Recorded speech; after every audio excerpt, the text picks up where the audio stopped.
Hello friends, I am Anup Chaudhary. Today in this video lecture, I am going to discuss AC generator.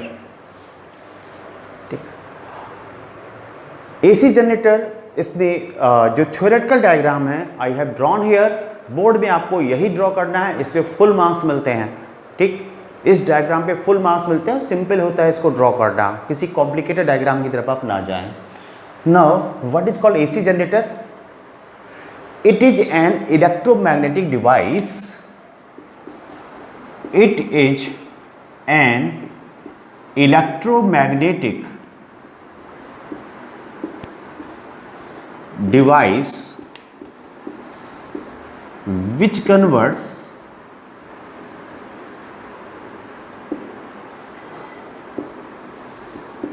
mechanical energy into electrical energy using magnetic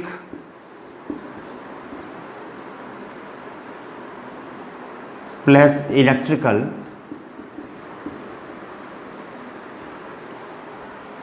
coupling.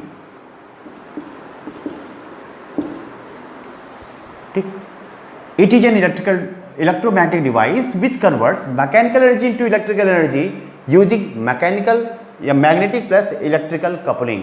जो electromagnetic induction होता है इसे आप magnetic plus electrical coupling भी कह सकते हैं. Clear? Now it's principle. It is based upon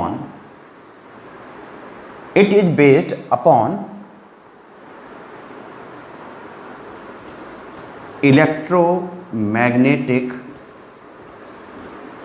induction.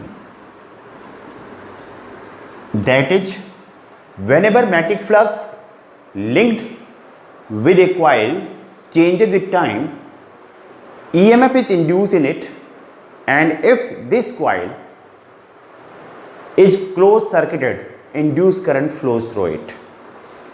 ठीक, ये इलेक्ट्रोमैग्नेटिक इंडक्शन पे बेस्ड होता है. Now construction.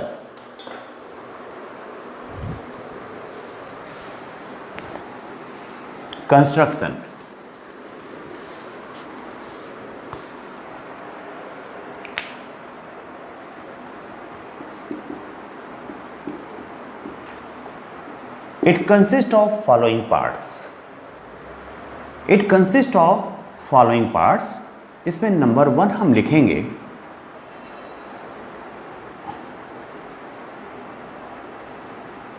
Iron core. It is cylindrical in shape and made of soft iron upon which coil winding, which is known as armature winding, is housed. ठीक, it is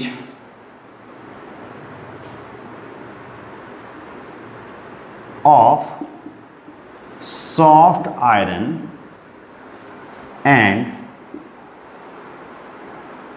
cylindrical in shape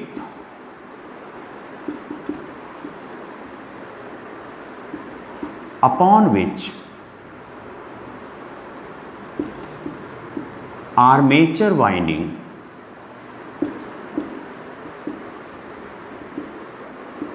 is housed. जिस पर armature winding को housed किया जाता है, लपेटा जाता है, वाउंड किया जाता है. नंबर 2, फील्ड मैग्नेट और वाइंडिंग. ठीक, इट फील्ड मैग्नेट की अगर बात करें, it is a permanent magnet of concave shaped producing uniform magnetic field in which armature coil और वाइंडिंग इज बीइंग रोटेटेड, जिसमें आर्मेचर कॉइल या वाइंडिंग को रोटेट किया जाता है।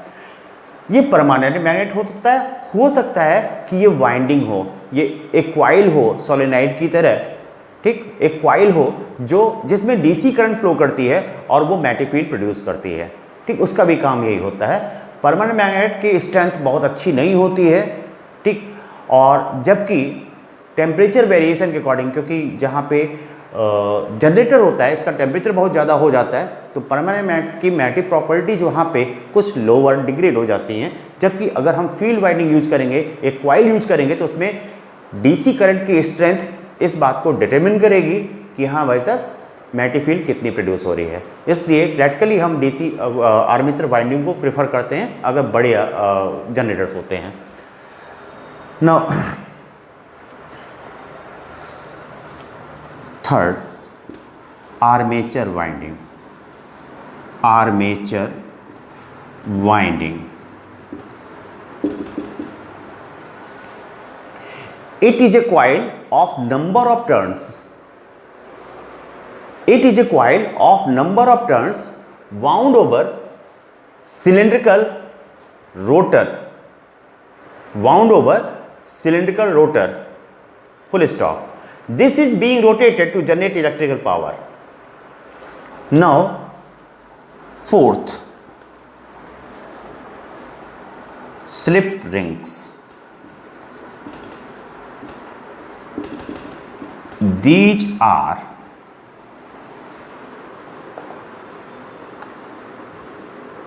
cylindrical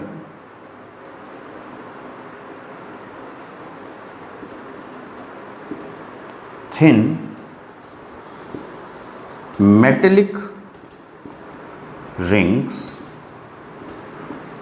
with which terminals of armature winding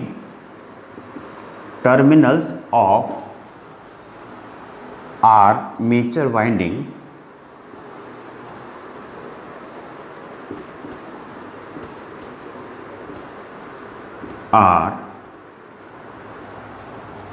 connected.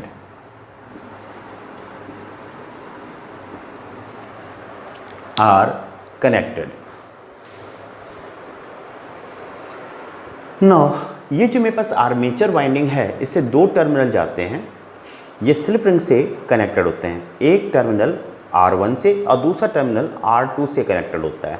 जब ये armature winding rotate करती है तो उसके साथ साथ ये स्लिप रिंग्स भी रोटेट करती हैं, जिसकी वजह से आर्मेचर के टर्मिनल्स और स्लिप रिंग्स के बीच में कोई भी रिलेटिव मोशन नहीं होता है और कोई ट्विस्टिंग प्रोड्यूस नहीं होती है, ठीक। इसके बाद मेरे पास जो फिफ्थ पार्ट है वो मेटेलिक ब्रशेज हैं। ये जो मेटेलिक ब्रशेज होते हैं जिसको हम कार्बन ब्रशेज के नाम से जानते हैं, B1 एंड B2, ठीक। तो यहाँ पे हम इसे लिखेंगे fifth part,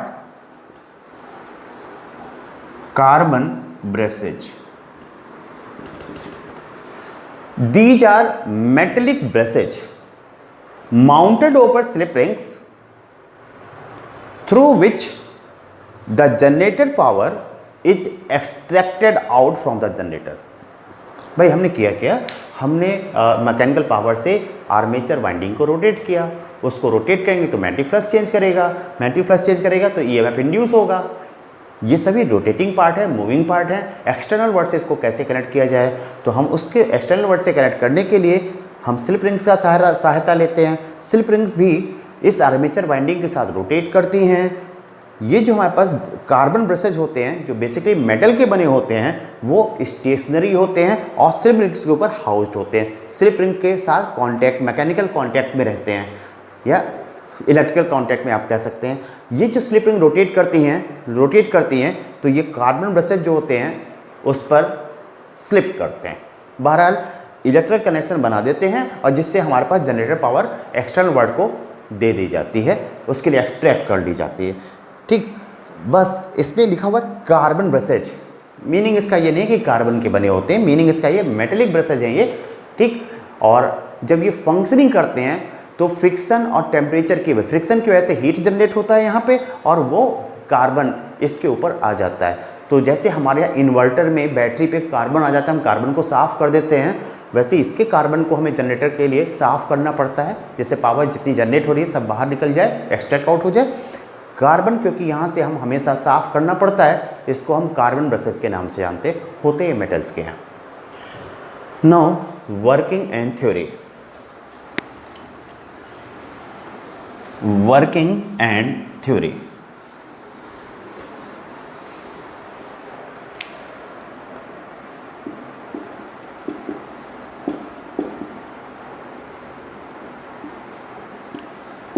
theory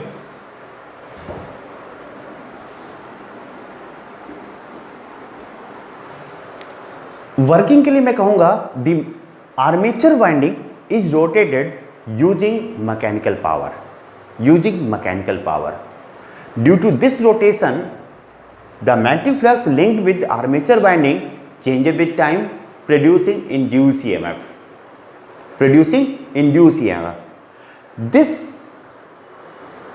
generated electrical power is extracted out using slip rings connected with metallic brushes या carbon brushes। ठीक, ये टोटल इसका वर्किंग है।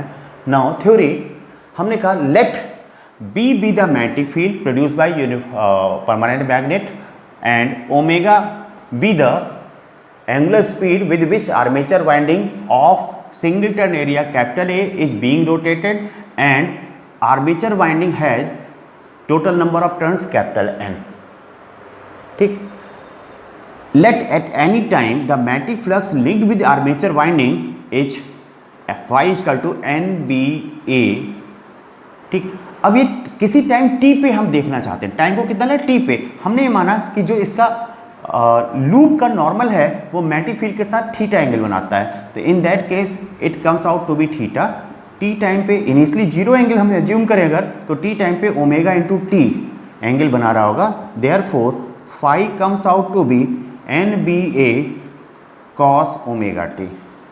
There as induce EMF equal to minus D phi by D T equal to minus NBA D by D T cos omega T equal to minus NBA into minus omega sine omega T, NBA omega into sine omega T.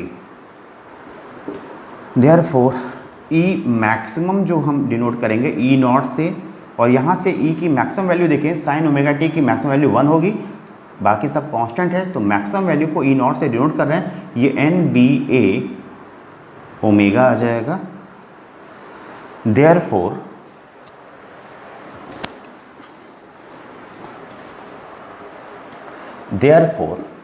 E equal to E naught sin omega T.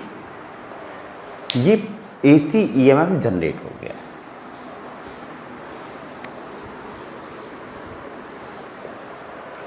ठीक, यहाँ पे अगर हम plot करें तो कुछ इस प्रकार से, this is E not positive minus E not zero time T by 4 T by 2 3T by 4 and T। इस प्रकार से AC EMF ये जनरेट कर देता है। इसमें कुछ बातें याद रखने की है। Most economical electrical power is generated at 11 kilo volt. 11 kilo volt. ठीक, ये जो 11 किलो वोल्ट हमारे पास थ्योरी आती है, इसमें कई फैक्टर्स हैं और मेनली कितना हीट प्रोड्यूस हो रहा है, कितना मैक्सिमम टेम्परेचर हीट की वजह से जो यहाँ पे लॉस होता है, तो हम ज़्यादा हीट प्रोड्यूस होने की बात नहीं कर सकते।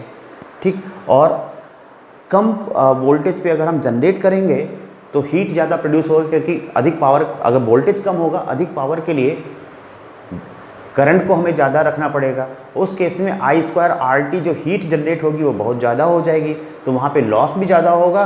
दूसरी बात, क्योंकि जनरेटर का टेम्परेचर बहुत ज़्यादा हो जाएगा तो उसकी कूलिंग के लिए हमें प्रॉब्लम आ जाएगी। दूसरा केस होता है हम वोल्टेज बहुत ज़्यादा रखें, वोल्टेज ज़्यादा रखेंगे तो इलेक्ट्रिक फील्ड ज़्यादा प्रोड्यूस होगी, electric field when will be more, in that case जो इलेक्ट्रिकल इंसुलेशन हम करते हैं उसकी थिकनेस ज़्यादा होनी चाहिए, जनरेटर ज़्यादा हैवी हो जाएगा, ज़्यादा कॉस्टली हो जाएगा, और जब रिपेयरिंग वर्क करते हैं वहाँ पे बहुत ज़्यादा कॉस्ट आती है। इस वजह से हम इंसुलेशन की थिकनेस को भी बहुत ज़्यादा नहीं रख सकते, ठीक। इस वजह से हम वोल्टेज भी बहुत अधिक नहीं बढ़ा सकते और वोल्टेज कम भी नहीं रख सकते, क्योंकि दोनों केस में हमारा लॉस बढ़ जाता है। तो इसीलिए इसको most economical power generation voltage जो होता है 11 किलो वोल्ट पे होता है।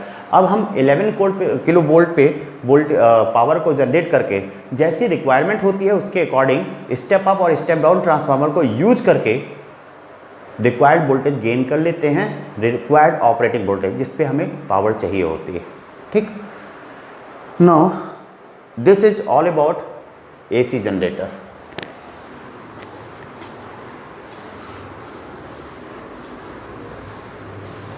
Now advantages of AC over DC.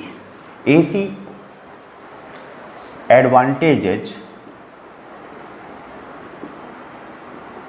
of AC over DC। ये एडवांटेज क्या है इस बात को हम समझ लें, ठीक। ये ट्रांसफार्मर या जनरेटर के साथ इसलिए बता रहे हैं क्योंकि इनसे ये लिंक्ड है, ठीक, और जनरेटर की वजह, ट्रांसफार्मर की वजह से ये पॉसिबल हुआ है। सबसे पहले using transformer,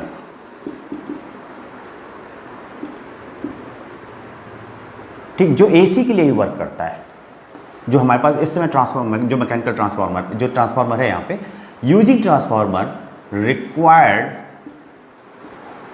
voltage we get for operation of using transformer, required voltage we get for operation of any instrument।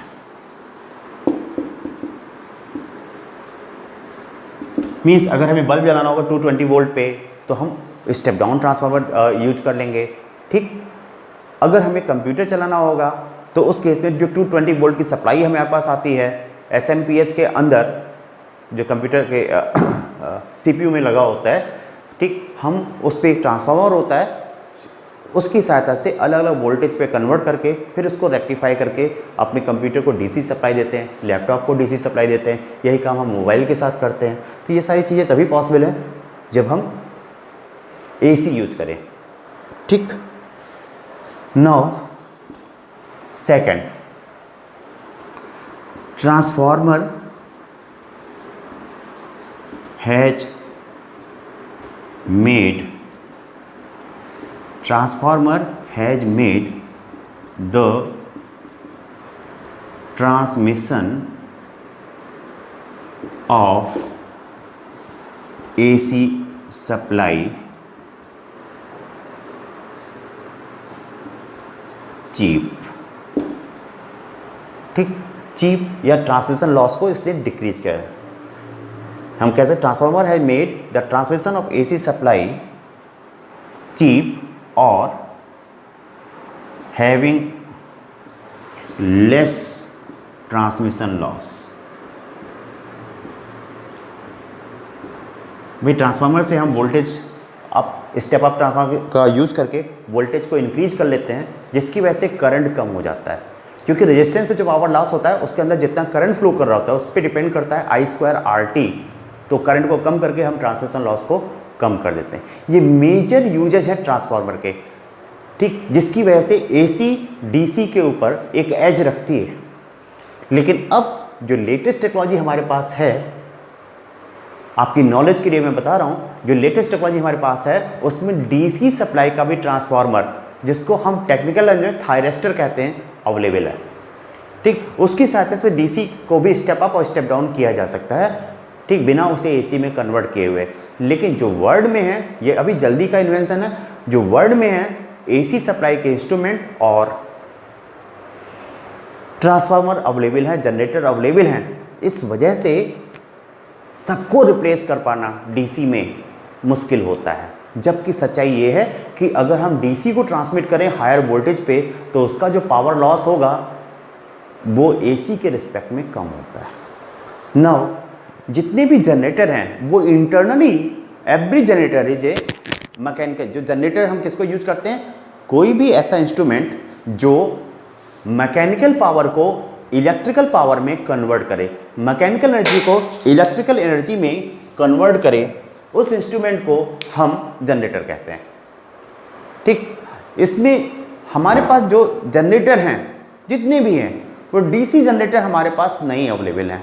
सभी जनरेटर इंटरनली एसी जनरेटर होते हैं। हाँ, हम क्या करते हैं, अगर किसी जनरेटर को डीसी जनरेटर की तरह ट्रीट कराना होता है तो हम उस एसी जनरेटर को मैकेनिकल अरेंजमेंट के थ्रू डीसी में कन्वर्ट कर देते हैं। वो जनरेट एसी ही करता है। ठीक, एक रीजन ये भी है क्योंकि जनरेटर मास लेवल पे जो एनर्जी का प्रोडक्शन है वो एसी में ही पॉसिबल है, एसी में ही होता है राइट नाउ। इस वजह से भी हम एसी ट्रांसफार्मर का यूज ज़्यादा करते हैं। ठीक, नाउ आज का लेक्चर यहीं पे मैं लिमिट करता हूँ। In next lecture we are going to study AC alternating current. तब तक have a nice day, goodbye, bye bye.